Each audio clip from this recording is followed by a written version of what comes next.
നമ്മുടെയൊക്കെ കാലഘട്ടത്തിലൊക്കെ മുടി വെട്ടിക്കഴിഞ്ഞാൽ നമ്മുടെ തന്തയും തള്ളയും മാത്രമല്ല നമ്മളെ തെറി വിളിക്കുന്നത്.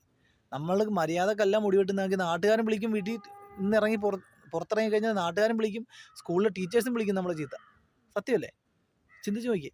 നമ്മൾ മുടി വെട്ടി നമ്മുടെ തോന്നിയ ദിവസം മുടി വളർത്തി വെച്ചും തോന്നിയ ദിവസം മുടിയും വെട്ടിക്കൊണ്ടുവന്ന് കഴിഞ്ഞാൽ നമ്മുടെ തന്തയും തള്ളയും മാത്രമല്ല നമ്മളെ ചീത്ത വിളിക്കുന്നത്, നമ്മുടെ ബന്ധുക്കാർ വിളിക്കും, നാട്ടുകാർ വിളിക്കും, ടീച്ചേഴ്സ്, നമ്മളെ പഠിപ്പിക്കുന്ന ടീച്ചേഴ്സ് വിളിക്കും, ഇറങ്ങടാ പുറത്തുനിന്ന് പറയും.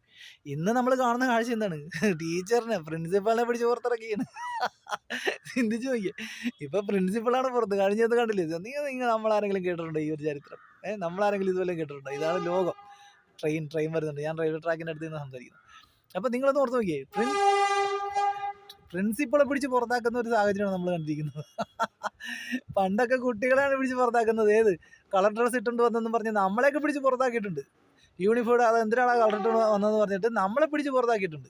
പക്ഷേ ഇപ്പോൾ പ്രിൻസിപ്പളിനെ പിടിച്ച് പുറത്താക്കിയാണ്. എന്തിനാ? ചുരിദാറിട്ടുണ്ട് വന്നത്. അപ്പോൾ കാലം മാറി.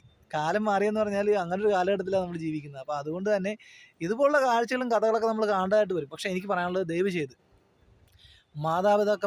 ഒരിക്കലും മാതാപിതാക്കന്മാരെ കുറ്റം പറയരുത്. കമൻ്റ് ഇടുന്നവരായാലും ദയവ് ചെയ്ത് ഈ കുട്ടികളുടെ മാതാപിതാക്കന്മാരെ കുറ്റം പറയരുത്. കാരണം എന്ന് പറഞ്ഞാൽ അവർക്ക് ഇതിനകത്ത് ഒരു റോളും ഇല്ല. കാരണം അവരുടെ കൈവിട്ട് പോയി, അവരുടെ കയ്യിൽ നിന്ന് കാര്യങ്ങളൊക്കെ പോയി. ഈ സോഷ്യൽ മീഡിയ എന്ന് പറയുന്ന സാധനം അതിന് പക്കയായിട്ട് ഒരു നിബന്ധന അല്ലെങ്കിൽ എന്തെങ്കിലും തരത്തിലൊരു നിബന്ധന കൊണ്ടുവരാതെ ഒരിക്കലും ഈ പറയുന്ന തലമുറ നന്നാകത്തില്ല.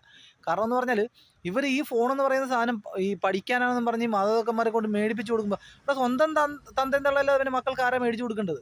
അപ്പോൾ അവരിത് മേടിച്ച് കൊടുക്കും. അവർ കഷ്ടപ്പെട്ട് വിയർത്തുണ്ടാക്കുന്ന പൈസ, ഒരു ചായ പോലും കുടിക്കാതെ ഉണ്ടാക്കുന്ന പൈസക്ക് ഇവർ പറയുന്നത് മേടിച്ച് കൊടുക്കും. എന്നിട്ട് എന്താ ചെയ്യണത്? ഇതിനകത്തിട്ട് ബുക്കിങ്ങാണ്, ബുക്കിങ്ങാണ്, കുത്തോട് കുത്തി ബുക്ക് ചെയ്തിട്ട് ഈ വരുന്ന സാധനമൊക്കെ ഉടുത്തവരെങ്കിൽ കൊണ്ടുപോയി നടന്ന് ഈ പറയുന്ന നാട്ടുകാരെ മുഴുവൻ കാണിച്ച് എന്തെങ്കിലുമൊക്കെ ഒപ്പിച്ച് വെച്ചില്ലെങ്കിൽ പിടിക്കത്തില്ല, പറ്റത്തില്ല. മനസ്സിലായോ?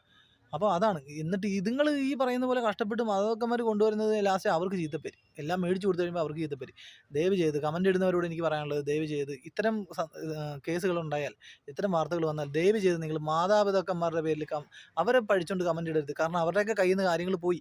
പിന്നെ രണ്ടാമത്തെ കാര്യം, ഒരു കുട്ടി വളർന്നു വരുമ്പോൾ മാതാപിതാക്കന്മാർക്ക് മാത്രമല്ല ഉത്തരവാദിത്തം, ആ കുട്ടിയെ പഠിപ്പിക്കുന്ന അധ്യാപകർ